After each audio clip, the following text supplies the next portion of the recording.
বলাই তো হয়নি আপনাদেরকে। আসলে আমার ভাতিজা জন্মগ্রহণ করছে আজকে। আসসালামু আলাইকুম, কী অবস্থা সকলের? আশা করি সবাই ভালো আছেন।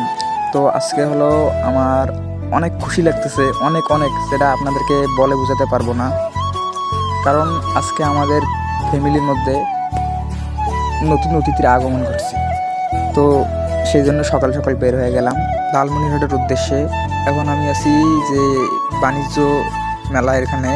তো বাণিজ্য মেলা তো এখন বন্ধ, এদের পর চালু হবে।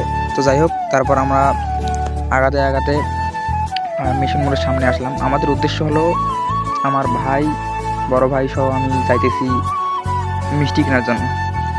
তো মিষ্টি কেনার জন্য যাইতেছি বলাই তো হয়নি আপনাদেরকে। আসলে আমার ভাতিজা জন্মগ্রহণ করছে আজকে রাত 4টার দিক। তো যাই হোক, দোয়া করবেন সবাই। আমার মিষ্টি কেনার জন্য যাইতেছি। এদিক দিয়ে মিশন মোড় থেকে আমরা স্টেশন রোড না গিয়ে এইদিকে ঢুকে গেছি।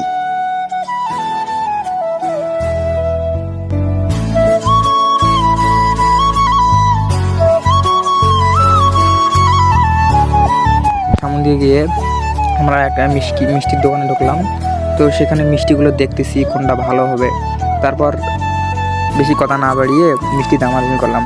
তো বেশি দামাদামি করার সময় ছিল না, দোকানদার যা চাইলো অল্প কিছু ডিসকাউন্ট করে আমরা নিয়ে নিলাম। তো আমরা এখন 20 কেজি মিষ্টি নিলাম প্রায়।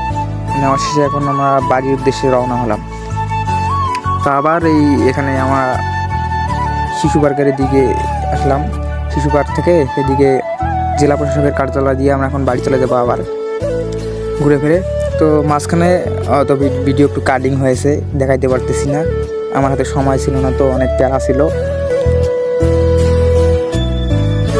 তো আমার ব্লগ বানানো অভ্যাস নাই, তো আমি জানি না সঠিকভাবে কীভাবে ব্লগ বানাইতে হয়।